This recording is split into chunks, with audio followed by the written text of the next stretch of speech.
Hello guys, so this is our fourth part of the series about caregivers in Canada.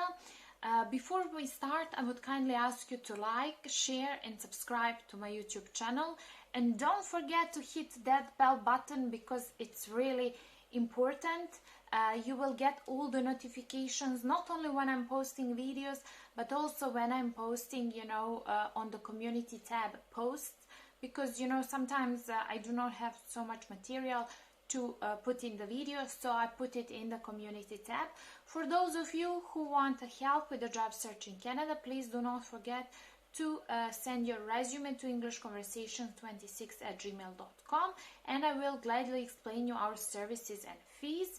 And also I would appreciate if you remember that I also prepare for IELTS General, and we do have packages for that as well. So if you are having trouble with IELTS General, please contact us. Again, this is video number 4 about caregivers, and I will be focusing on those people who have 24 or more months of qualifying work experience and how they can apply for home support worker pilot and child care provider pilot. So we are going to click here and then let's see what they say. First, who can apply? This is really important. So just a second. You have enough work experience, meet the language level, meet the education requirements, are admissible to Canada, plan to live outside the province of Quebec. Work experience. What kind of work experience you need to have? You must have at least 24 months of full-time work experience in Canada. In the 36 months before, your work experience must be in one of these occupational. I explained to you 4411 is for home child care provider and home support worker is 4412. Again, 4411 is not available anymore for this year. The quote is filled. They had 2,750 applications by January 17th, so they closed it, but you can still apply as 4412. If you are 4412, I will read what you need to have. You must have cared for someone who needs help from a home support worker, either in your own home or in your employer's home. You don't need to have lived in your employer's home to qualify. Only home support workers are eligible under NOC 4412. Experience as a housekeeper doesn't count. This is really important. For this work experience, your qualifying work experience must be in one of these jobs. Cannot be a mix of both jobs. You must show that your job matched the NOC job description and you must have done most of the main duties. So there is on the government website, when you type 4412, you will see what are the main duties. So make sure you do include those in your resume or in recommendation letter if you did that.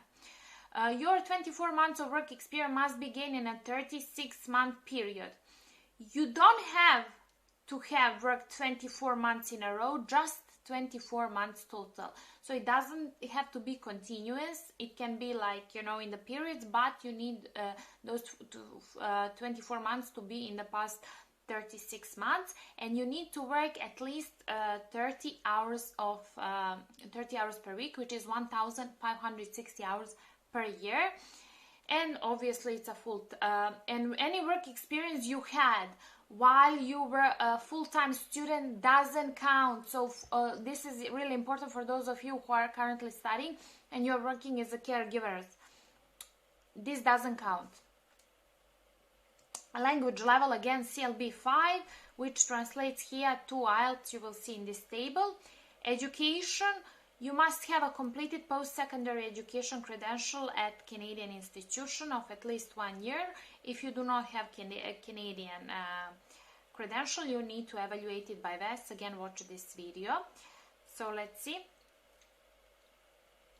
Language test, I explained. Also, for the language test, you need to know your results can be more than 2 years old. It's really important for you. Okay, let's see. get your education assessed, we already explained that. How to apply.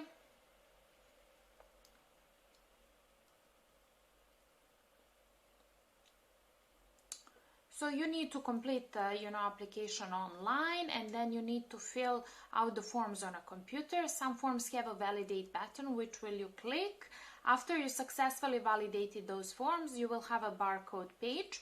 Print out all the forms, including the barcode pages. Sign and date all forms. Use the document checklist, we already explained. Pay your application fees. There is instruction guide that will help you understand what are your fees. And then if you need to do the biometrics, you will need to go to the embassy. Third-party fees, I explained you need medical exam, police certificate, language test, and educational credential assessment.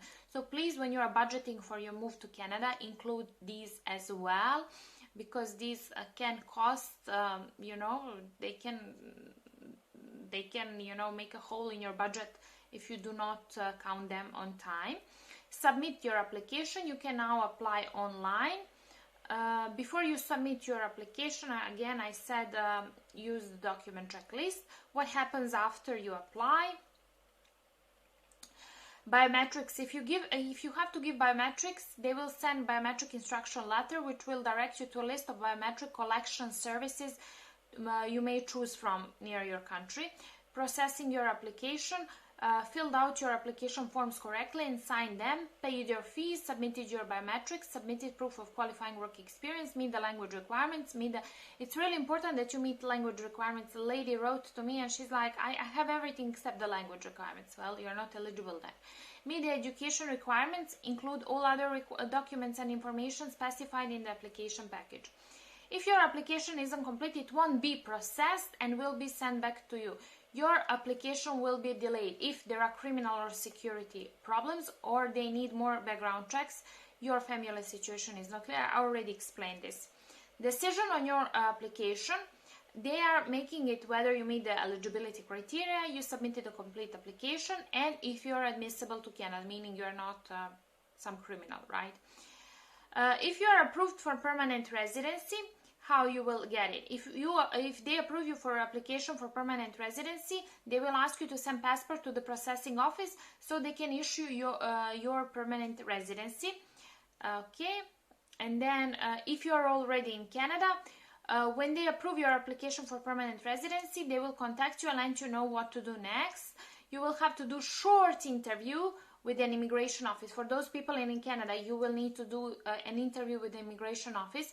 You have two options for the interview. Make an appointment and to one of their offices in Canada. You will click on this link and you will find which offices.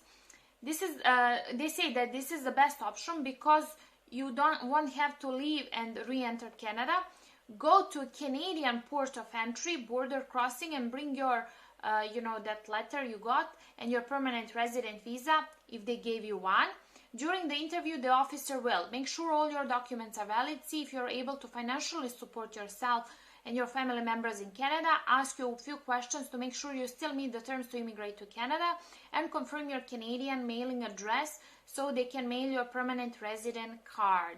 If you change your address within 180 days of completing your interview, you have to tell them. They wrote must, so it's really must. I hate using must, I usually use have to.